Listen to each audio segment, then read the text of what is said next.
Hello, everyone, and welcome to week 6. I have been very pleased with everyone's performance so far in this semester. We are 1/3 of the way through this semester, and so I wanted to take this time to sort of reflect on what's been going on and get us all up to date on the communication. Something that's very important in an online class is communication. One thing I want to let you know is that we will start using videos again. In my classes, I try to create a video every week at the beginning of the week to sort of go over anything from last week and then answer or let you know about any announcements for the upcoming week. I've had some trouble with the video software, and so I haven't been doing that. But as you see, I'm back to doing the videos, and I plan to do that here on out. So if there are certain things you want me to cover in the videos, let me know before I post the video for that next week, and I will try to do that. As far as questions that you all have been asking me in your week reflections, you should be able to find my individual responses to you in grades. I will also answer some of those questions here through the videos. Now, this process has not been as seamless as I would like, so if for some reason there are questions that are still unanswered, please email me this week so I can get those taken care of and we can start fresh. I also want to encourage you all to use email if necessary. I haven't received a lot of emails, so I'm not sure if that is because you all are doing good in the course or if you're not, don't feel comfortable asking me questions. So just remember that email is a great way to get in touch with me during the week. I'm usually pretty quick to respond.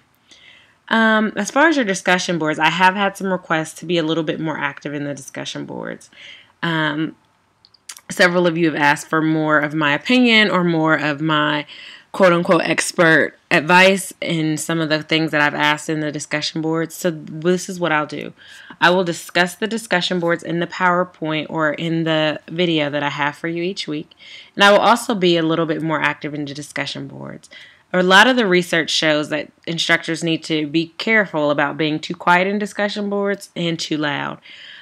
Which means I will not be responding to everybody because I don't want to shut down the communication that you all have amongst each other.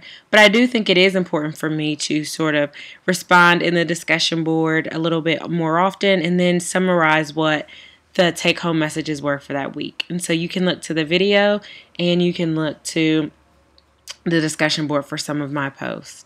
I also want to let everyone know that instead of the week 6 reflection, we will have a midterm evaluation this week. And this is more just your evaluation of the course and your evaluation of me as an instructor. Please be as completely honest as possible. There's a lot of room for you to sort of put in things that you would like to see happen or change. If it's something that I think will be helpful to the course or you make a good reason for why that might be important, I will really try to implement that in the course. So next week's video may be a little bit longer as I kind of explain or talk a little bit about what the feedback was from this week.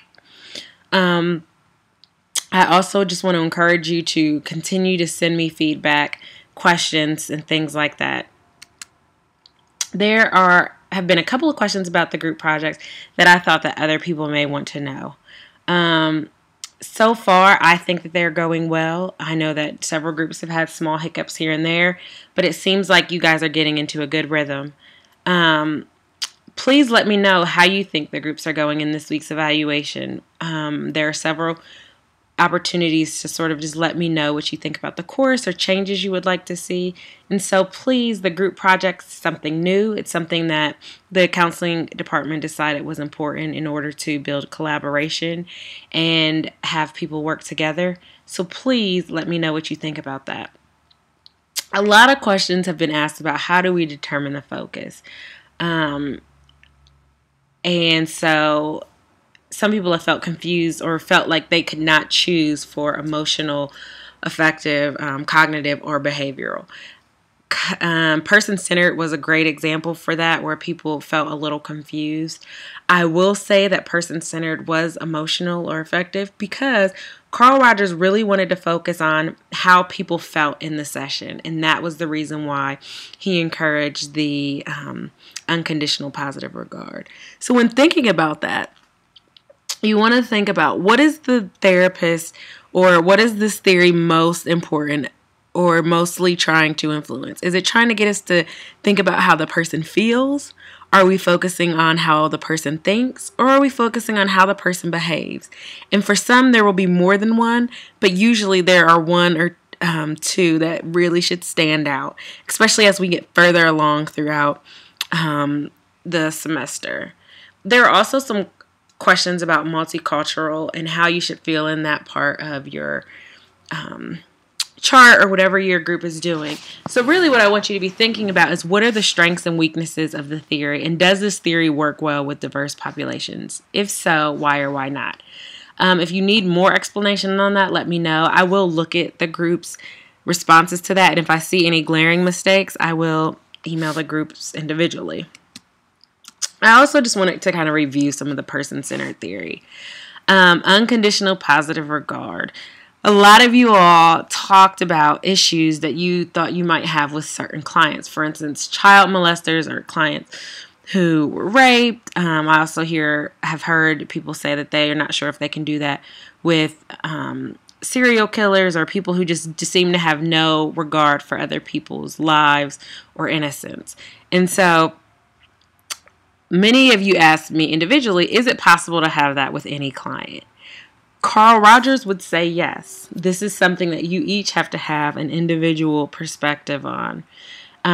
Regardless of that, it should be something that we are working to improve. And so as counselors, we really need to be looking at that part of empathy or that part of human existence that we can empathize with.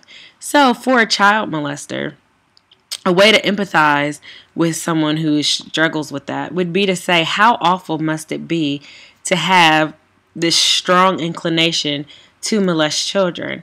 It must be really difficult to have a strong inclination to do something that is socially deemed unacceptable. Now, you don't condone the behavior. You in no way encourage the behavior, but you do start to get a little bit more of understanding of what it feels like to be that client. If you are struggling with that, which you will, everyone has a client that he or she may or may not be best to work with. So you need to be comfortable with referring out and being honest about why you think that's necessary. There are also questions about whether or not person-centered is more than just affirmations and reflections. Some people would say that you can't be just a person-centered theorist, because if you would, there would never be any change. In counseling today, typically therapists use person-centered in conjunction with another theory. This will be something that you have to think about on your own. Rogerian theory or person-centered theory is rarely practiced by itself. But this will be something that you, as you start to develop a theoretical orientation, will choose on your own.